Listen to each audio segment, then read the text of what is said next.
Having this design, which is very good, but it's ironic because this is a rear-wheel drive. If you look carefully, guys, there's a lack of alignment.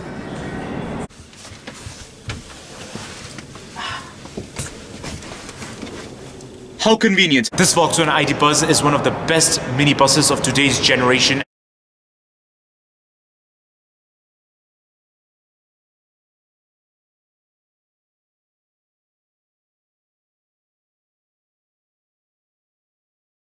Over here is the Volkswagen ID Buzz. Now, I have to tell you all something that it is quite brave that Volkswagen continues in this segment, or maybe it's not a question of bravery, maybe it's a question of necessity, because the segment of minivans and minibuses is slowly going down here in the EU market. At least the minivan segment is.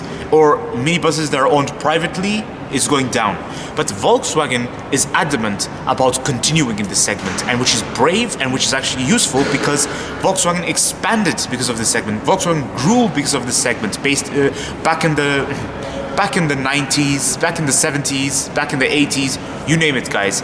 It's a question of sticking to what you're good at, guys. Where you started from and keeping up the good work.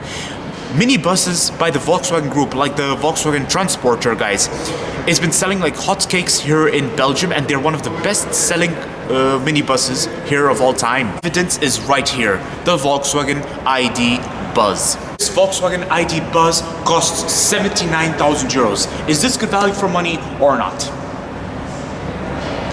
We'll find out in a moment, everyone. Let's get on with this review right now. The electric motor of the Volkswagen ID Buzz produces 150 kilowatts. Now, 150 kilowatts is conventional and normal for a van or a minibus of this size and segment. You get an autonomy of 402 to 423 kilometers. That's quite a sufficient range, given it's electric and it's a cargo van or a minibus. The Volkswagen ID Buzz also has a fast recharge time of just 30 minutes from 5% to 80%. How amazing is that? Now, when it comes to the trim levels of the Volkswagen ID Buzz, it is different for every country, but here in Belgium, we get two trim levels. You get the Volkswagen ID Buzz, which is the ordinary trim level, and then you get the ID Buzz Business. Now, I've seen the word business quite frequently within Volkswagen. This often indicates additional options which are perceived to be premium. Now, Volkswagen likes to have big lists of options to choose from, so I would not really take the trims for granted. Or more like I wouldn't take the trims very serious. Whatever is displayed on trims are nice and everything, but it's just the tip of the iceberg. As you delve deep into Volkswagen's list, you will notice there are many cool options to choose from, but be careful because the more options you add, the more likely you'll end up to burn the budget. You get a keyless entry, everyone. Volkswagen IQ lighting. These are wonderful wheels for the ID series for Volkswagen, the ID models, basically. Volkswagen still insists on having this design, which is very good, but it's ironic because this is a rear-wheel drive. There's an electric motor at the back, I believe, and it's powering the back wheels. So it's really cool how they have this here, but it's not an actual air vent, I believe. No, it's not. But it's just there for the style because the actual Volkswagen T-bus, the T-series buses, so like T1, T2, T3, they were rear-wheel drive. So like basically the engine was at the back, powering the back wheels. And now, since the T4, Volkswagen moved everything to the front. The engine was at the front and it was a front-wheel drive. So they abandoned this concept for about 10 to 20 years almost. So yes, it's really wonderful how Volkswagen is revisiting its ancestors here. Now, despite the price of 79,000 euros, guys, you do not get a 360-degree parking camera. You only get a rear parking camera. There's no side parking camera at all, guys. Yes, it is a bit alarming in my opinion. Another questionable aspect I've noticed, guys, is a lack of alignment. So for some reason, the rear door is more inwards compared to this side of the bodywork. Like, look at this. See, it's more inwards. There's a lack of alignment over here. And same story for the rear lights. The rear lights look wonderful, but upon closer inspection, I noticed that the rear door is more inwards compared to the side of the bodywork. The same story goes over here, guys. There's a lack of alignment from the bodywork over here compared to the rest of the bodywork down there. So the lighting and everything, like if you look at the badge, especially the badge area, it looks almost as if it's not, as if this is intended to open or something. In fact, I actually thought this was intended for opening, but it's probably intended as an error intake. I'm not sure. It's not very clear at the moment, guys. But it's just there's too much gap going on right here, so it makes me wonder, like perhaps it was intended for something. See, it's like so much lack of alignment going on, it's even more visible at this side. If you look carefully, guys, there's a lack of alignment. And I've noticed this with the other Volkswagen Group cars. I've noticed this with the Skoda Scala. I also noticed this with the Skoda Kodiaq, and I did notice it with various Volkswagen models. Whereas as soon as you step in the interior, that's where all the things start to shine, guys. Now let's just take a moment and look at this interior. Just admire it. The interior gets even more interesting, everyone. Bright interior, lively with the white plastic combined with the yellow plastic. The yellow plastic can be modified based on the exterior color. You also get electric seating adjustments with lumbar support and seating memory. The front seats are also heated, everyone. Now, there's something very interesting and very cool about this Volkswagen ID Buzz, and it's something to do with practicality. You get a buzz box. The buzz box is the central console, which is adjustable and it can be moved, everyone. How amazing is that? And you also get tinted rear windows for additional privacy. It is right here, guys. The interior of the Volkswagen ID Buzz! Woo! Oh my goodness, it looks adorable. Alright, so, the layout is very similar to other Volkswagen ID series, or ID models, like the ID4, the ID3. So I've noticed Volkswagen, and just like many electric cars from the Japanese competitors, they like to have a gap right here. So basically, I can just walk to the other side of the interior, like this.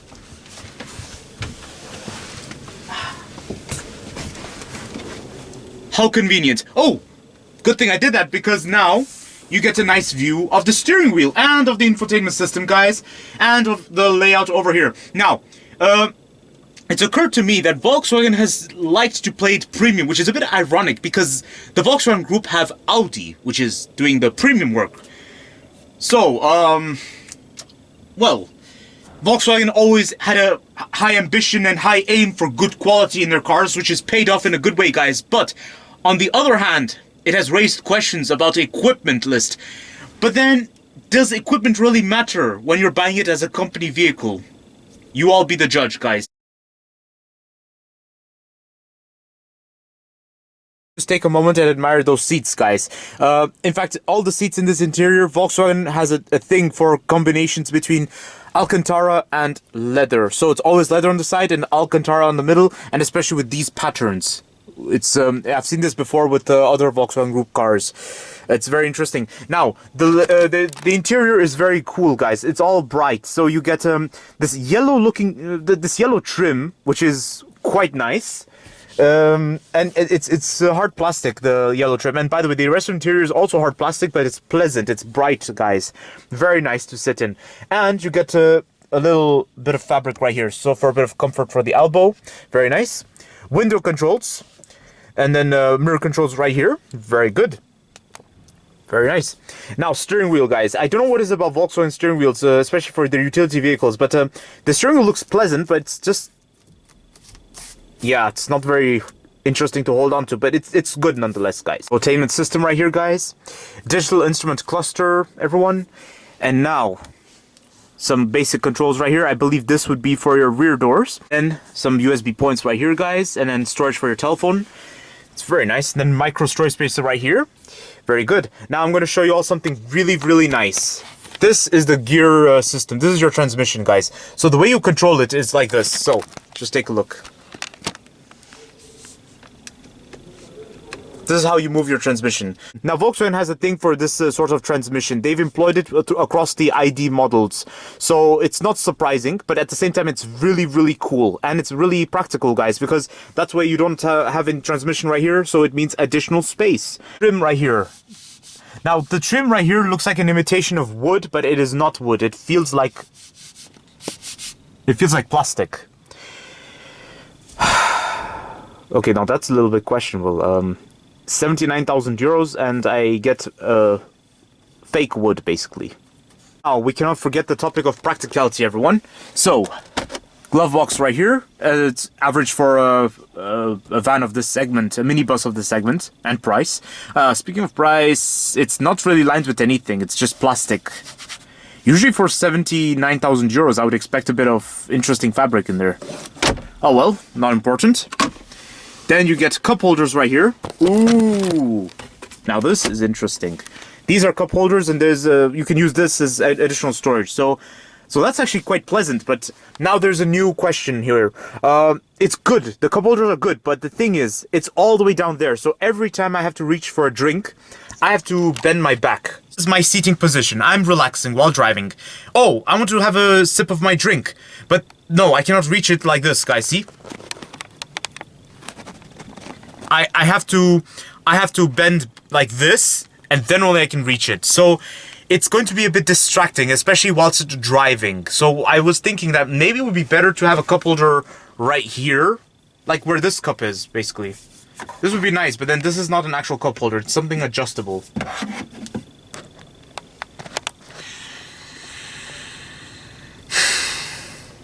I don't know what is it about Volkswagen Group these days, but especially Volkswagen with the ID Buzz, it's really stylish, but I'm under the impression it's sacrificing some basic practicality solutions.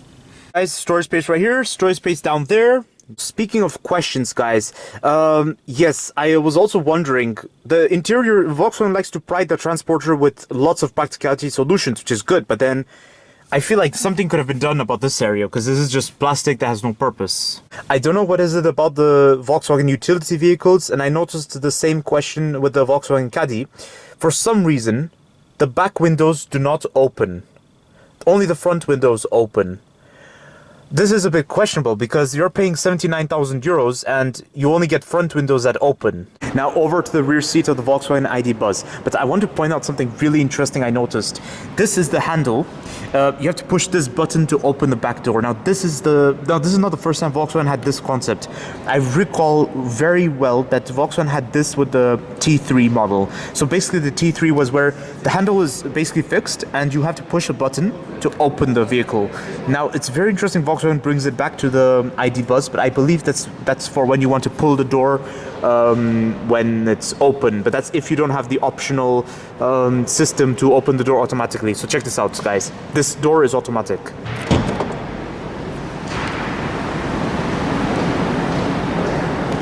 Wonderful. Oh, lovely interior, guys. Nice minibus. Now I'm just gonna close the door. I just have to press this button.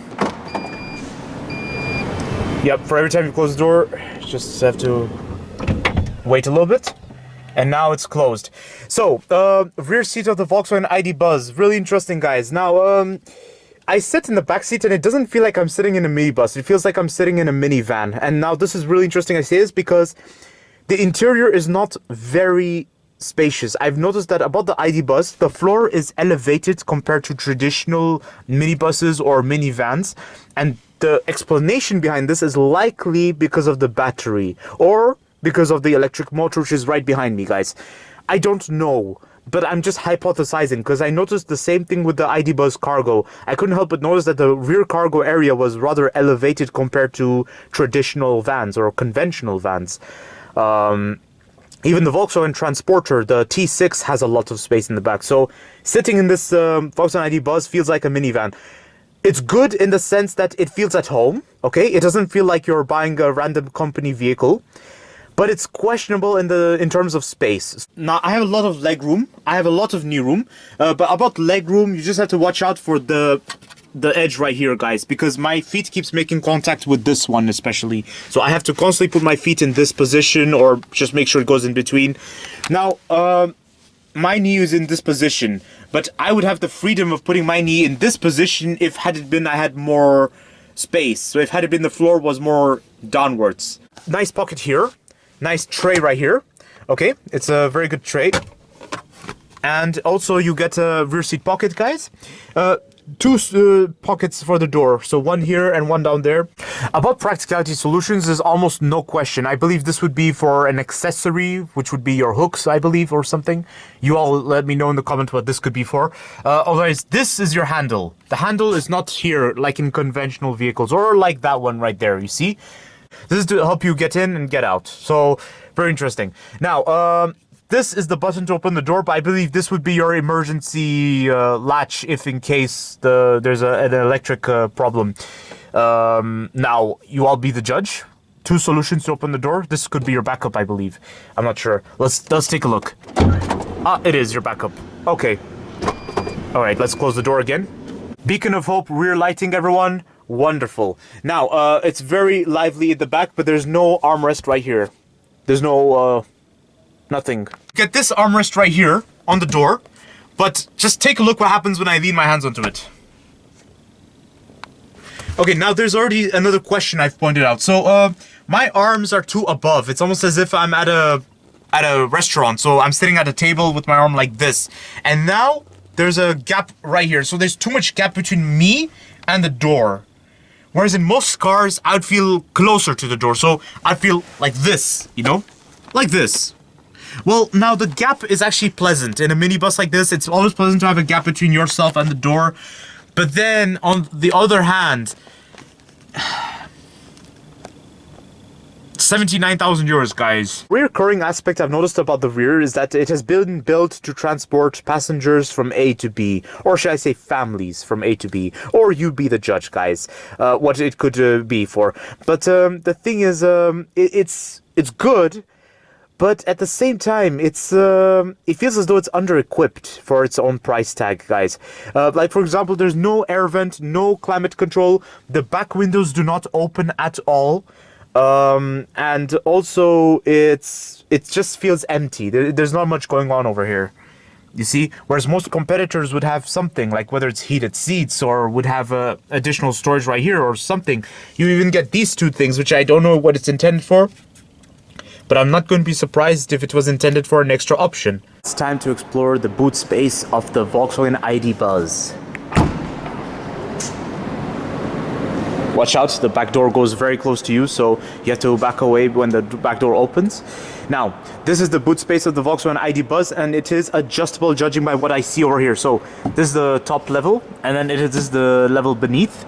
It's very interesting and very practical, especially if you never use the third row, guys. This is ideal. Now, it's very interesting Volkswagen still kept this anyways, right here. This is because they were sure that eventually you change your mind and have a third row seat anyways. Good. Very good. This is a button for your trailer hitch hook, guys. So it's a really good concept right here. 12-volt socket, everyone. And then you get a shopping hook right here, which is a bit funny because the rear is super spacious. So why would you need a shopping hook right in the corner here? Oh well. And if required, you can always fold the seats down. Watch this, guys. So, the seating. There. Now you get a flat space right here, and you can basically move houses, or you can decide what you would need the extra spacing for, guys. Bringing furnitures, bringing equipment, you choose. But this is really, really nice, very spacious, and it's a very similar concept to passenger vehicles in general. So here's my conclusion of the Volkswagen ID Buzz, everyone. The Volkswagen ID Buzz, it's exactly like the Volkswagen Transporters in many senses in terms of design and in terms of potential use. This Volkswagen ID Buzz will certainly see popularity here in the EU market, especially with professional use. Yes, I'm about to say law enforcement, but we'll see how it goes. I know for sure this would not be useful for logistics, and I'm not addressing this ID Buzz, I'm addressing the cargo version. But I emphasized also before that it would be very useful for rescue missions, or military, or fire department, or policing, guys. You all be the judge. There's other professional use for the Volkswagen ID Buzz, and I'm very adamant about it because it is proven. Now, the differences start to emerge with the Volkswagen ID Buzz. You have this version which is electric, and it powers the back wheels, which equally means less space at the back and less space throughout the interior. The differences that set this apart from the Transporter is that it is also not very spacious inside. Sitting in this idbuzz feels like a passenger vehicle, which is good. You don't want to feel like you're sitting in a utility vehicle. But then at the same time, spaciousness, guys, professional use. This Volkswagen ID Buzz certainly had an aim of being more passenger friendly, but it certainly did not achieve it completely because there were some equipment missing for a price of 79,000 euros, and this is where I come to the topic of value for money. For a price of 79,000 euros, was this Volkswagen ID Buzz good value for money, yes or no? I have to say it was good value for money. The reason why I'm not inclined to say best value for money is because, you see, there were equipment missing. But the reason why I'm not inclined to say okay value for money, the reason why I'm inclined to say good value for money, which is better than okay, is because you do get a lively interior and you do get a rich identity, guys. Something desirable, something really interesting. And this has to be one of the rare occasions Volkswagen brings a concept to life. Now, it is true that in terms of value for money, Volkswagen Group cars are not very generous, but then at the same time, it's a question of how you use their cars. I would use the Volkswagen ID Buzz as a professional vehicle, as a company vehicle, because that's where it makes more sense, and you do get reductions. Trust me, guys. If you do a fleet purchase, you get a fleet reduction, and if you don't do a fleet purchase, you get a reduction if you buy it as a company vehicle anyways. My opinion of this Volkswagen ID Buzz. Oh, I love it. I love this Volkswagen ID Buzz, guys. This Volkswagen ID Buzz is one of the best minibuses of today's generation and one of the best utility vehicles of today's generation. Here in the EU market, cargo vans are of high demand, especially minibuses of this size and segment. And I believe that the Volkswagen ID Buzz is sure to see great success here in the EU market professionally. So don't forget to like, comment, and subscribe, and stay tuned for more videos that are on the run, everyone. And please let me know in the comments, what are your thoughts of the Volkswagen ID Buzz? Do you all like this Volkswagen ID Buzz or not? Me, I have mixed views about it, but I think it's very desirable. Do you all have the same opinion, or do you all have opinions about competitor models? Let me know what your thoughts are, guys. Don't forget to check the links in the description for my car reviews, travel videos, and my creativity videos. I'll see you all next time.